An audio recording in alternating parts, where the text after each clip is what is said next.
энэ нийгмийн эрүүл мэндийн тусламж үйлчилгээний тухай хуулийн гол одоо энэ нийгмийн эрүүл мэнд гэж томьёолсон асуудлын гол одоо амин сүнс нь өөрөө энэ судалгааны үр дүн нотлогоонд суурилсан нийтээр хэрэгжүүлэх цогц арга хэмжээг хэлнэ гэж байна. Тэгэхээр судалгаа нотлогоо нь юу хэлээд байгаа юм бэ гэдгийг бид нар бас чагнаж, уншиж чаддаг, ойлгож чаддаг байх хэрэгцээтэй байна.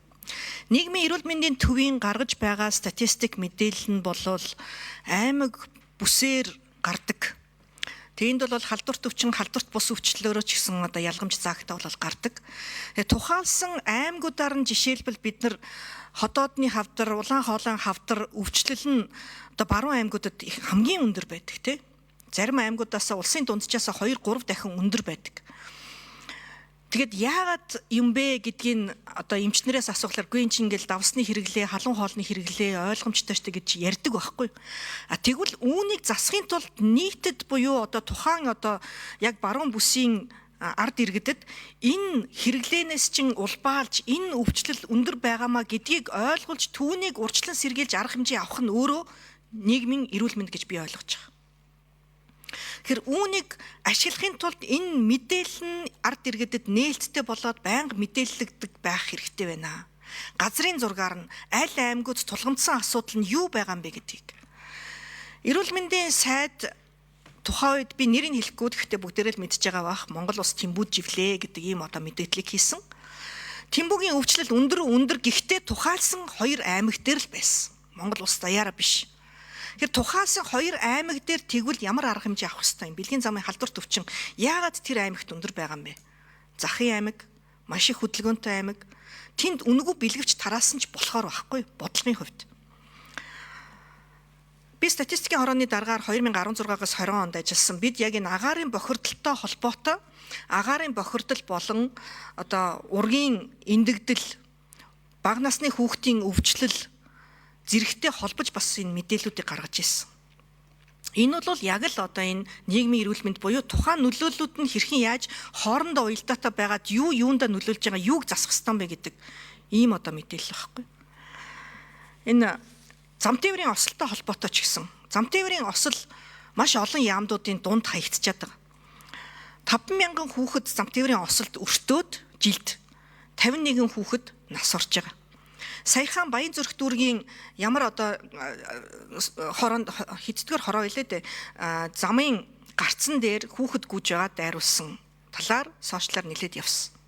Эргээд судлаад үзэхэд яг тэр гарцсан дээр өмнө нь хэдэн удаа хүмүүс осолд орж исэн байна. Тэгэхээр гарч байгаа нотлогоон дээр нь суйрлаад бид нар ямар ч арга хэмжээ аваагүй байгаа байхгүй. Тэгээ яг энэтэй адилхан давтамжтай замтээврийн ослууд гардаг цэгүүд байдаг гэж.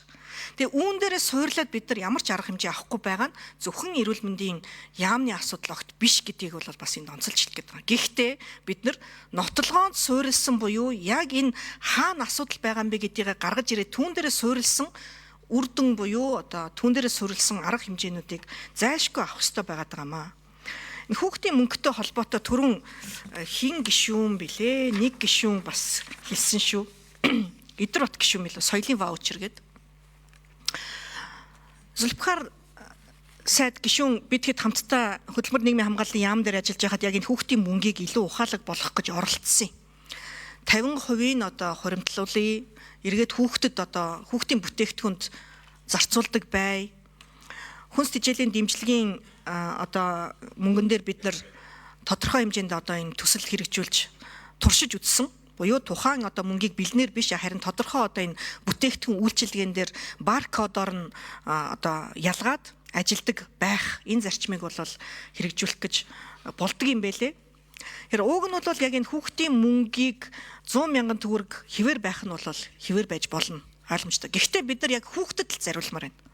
Тэрнээс ч тухайн өрхийн амжиргааг дэмжсэн зарцуулалт баймаргүй байгаа байхгүй. Яг тухайн хүүхдэд зориулсан мөн дээрээс нь тухайн хүүхдийн эрүүл мэндэд чиглэсэн хийжүүлсэн ундаа жуус чипс авч болдоггүй байх.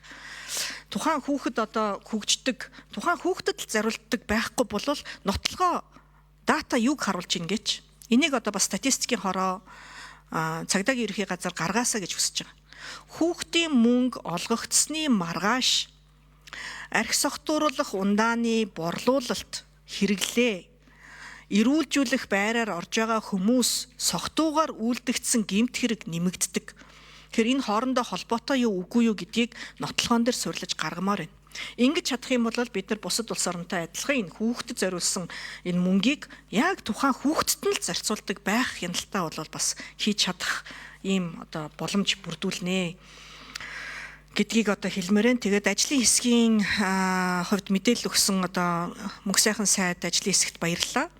Байнгын хорооны гишүүдийн санал нь одоо өөрсдөө ажил хэрэгчээр бүтээлчээр ажиллая гэж хэлж байгаа энэ саналыг хүлээн авч их насны даргаыг ирэхлээр байнгын хорооны одоо ажлын алба маань бас ярилцаж яг нийгмийн эрүүл мэндийн чиглэлээр тухайлсан ажлын хэсэг байгуулж гишүүдээс бүрдсэн ажлын хэсэг байгуулж тухайлсан одоо сэдвчлэн ажилвал яасан бэ гэсэн ийм одоо саналыг бас хүргэмээр байна.